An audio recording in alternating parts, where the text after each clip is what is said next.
નમસ્કાર મિત્રો, ફરી એકવાર આજના આ નવા વિડીયોની અંદર આપ સર્વ મિત્રોનું હાર્દિક સ્વાગત કરું છું। તો મિત્રો આજે આપણે આ વિડીયોની અંદર વાત કરીશું કે જો તમારી પાસે પણ બેંકની અંદર ખાતું હોય તો મિત્રો તમે પણ આ એક ફોર્મ ભરી લો, જેથી કરીને તમને 3000 રૂપિયાની સહાય મળવાપાત્ર રહેશે। તો કે મિત્રો આ 3000 રૂપિયાની સહાય કોને મળવાપાત્ર રહેશે અને કયું ફોર્મ ભરવાનું છે મિત્રો, તેની સાથે સાથે કયા ડોક્યુમેન્ટ અપલોડ કરવાના છે અને આ ફોર્મ ભરીને ક્યાં જમા કરવાનું રહેશે મિત્રો, તો તેની સંપૂર્ણ માહિતી આપણે આજના વિડીયોમાં જોઈશું। તો વિડીયોના અંત સુધી બન્યા રહેજો અને જો વિડીયો ગમે તો વિડીયોને એક લાઈક આપી, ચેનલમાં નવા તો ચેનલને સબસ્ક્રાઇબ કરવા વિનંતી મિત્રો। અને મિત્રો અમને કમેન્ટ કરીને ખાસ જણાવજો કે અમારો આ વિડીયો તમે કયા ગામ કે કયા શહેરથી જોઈ રહ્યા છો, તો મિત્રો અમને પણ ખબર પડે કે અમારો આ વિડીયો આ ગામ કે આ શહેર સુધી પહોંચી રહ્યો છે। તો મિત્રો વિડીયોની શરૂઆત કરી લઈએ।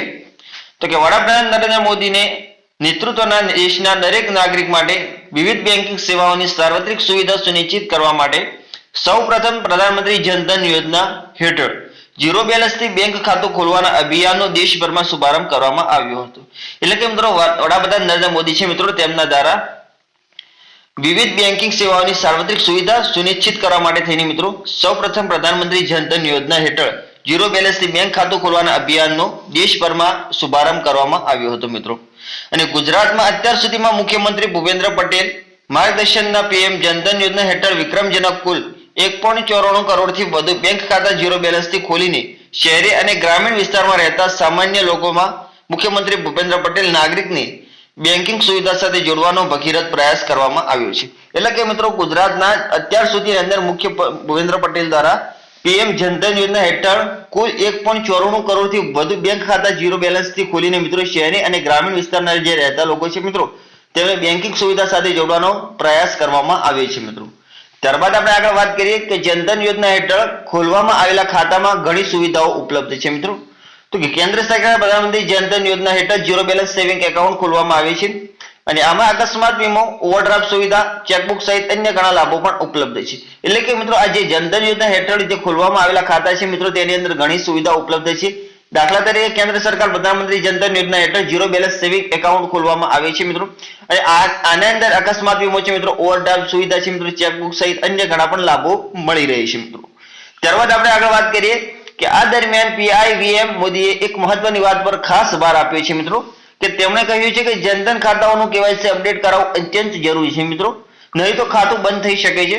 અને પીએમ મોદીએ જણાવ્યું કે પ્રધાનમંત્રી જનધન યોજનાને 10 વર્ષ પૂરા થયા છે અને વર્ષે બેંક ખાતાઓનું કેવાયસી બેન્કિંગ નિયમો અનુસાર દર વર્ષે 10 વર્ષે મિત્રો બેંક ફરીથી કરાવવું ફરજિયાત છે મિત્રો, ઈ કેવાયસી અપડેટ। એટલે કે મિત્રો મોદી સરકાર એક મહત્વની વાત ઉપર ખાસ ભાર આપી દીધો છે મિત્રો। તેમણે કહ્યું છે કે જે જનધન ખાતાઓનું જે કેવાયસી છે મિત્રો તે કરાવવું ફરજિયાત છે મિત્રો, જો તમે નહીં કરાવો તો તમારું ખાતું છે તે બંધ કરી દેવામાં આવશે મિત્રો। અને પીએમ મોદીએ જણાવ્યું છે મિત્રો કે પ્રધાનમંત્રી જનધન યોજનાને 10 વર્ષ પૂરા થયા છે અને વર્ષે બેંક ખાતાઓનું કેવાયસી બેન્કિંગ નિયમો અનુસાર દર 10 વર્ષે બેંક ફરીથી કેવાયસી ફરજિયાત કરે છે, એટલે ઈ કેવાયસી કરાવવું છે તે ફરજિયાત છે મિત્રો। જો કેવાયસી અપડેટ નહીં કરવામાં આવે તો ઝીરો બેલેન્સ પર ખોલવામાં આવેલા આ ખાતાઓ બંધ થઈ શકે છે। એટલે કે મિત્રો જો તમે ઈ કેવાયસી નથી કરાવતા મિત્રો તો તમારું જે ઝીરો બેલેન્સ પર ખોલવામાં આવેલું જે ખાતું છે મિત્રો તે બંધ કરી દેવામાં આવશે।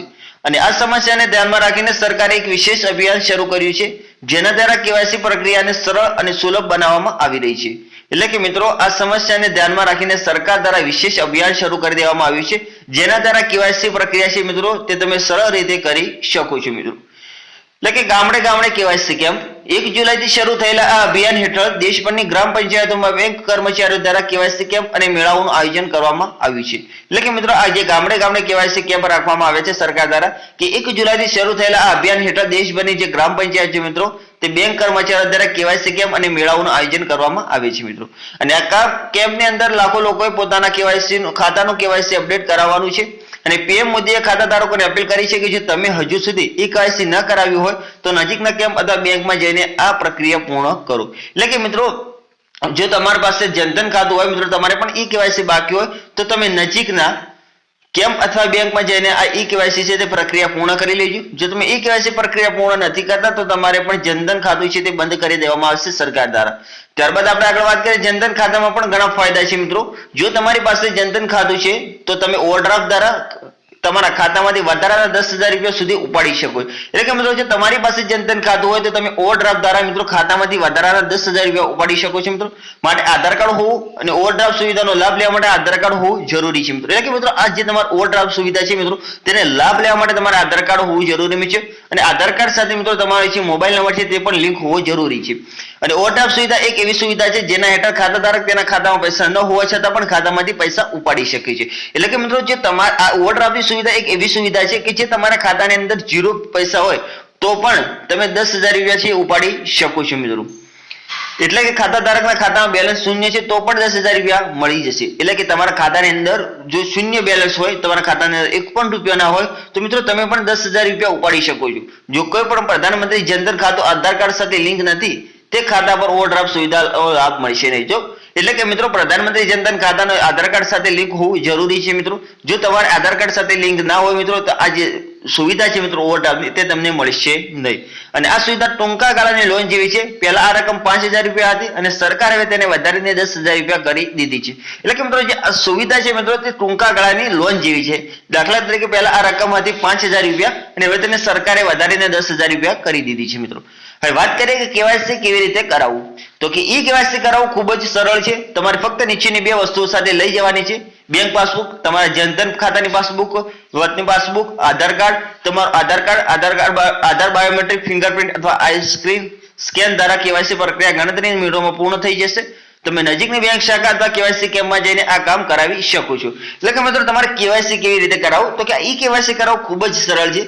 તમારે ફક્ત નીચેની 2 વસ્તુઓ સાથે લઈ જવાની છે. તમારી બેંક પાસબુક અને તમારા જનધન ખાતાની પાસબુક છે તે મિત્રો અને આધાર કાર્ડ તમારો એટલે કે આધાર કાર્ડ અને બાયોમેટ્રિક એટલે કે ફિંગરપ્રિન્ટ અથવા આઈરિસ સ્કેન દ્વારા ઈ કેવાયસી પ્રક્રિયા ગણતરીની મિનિટોમાં પૂર્ણ કરી દેવામાં આવશે મિત્રો.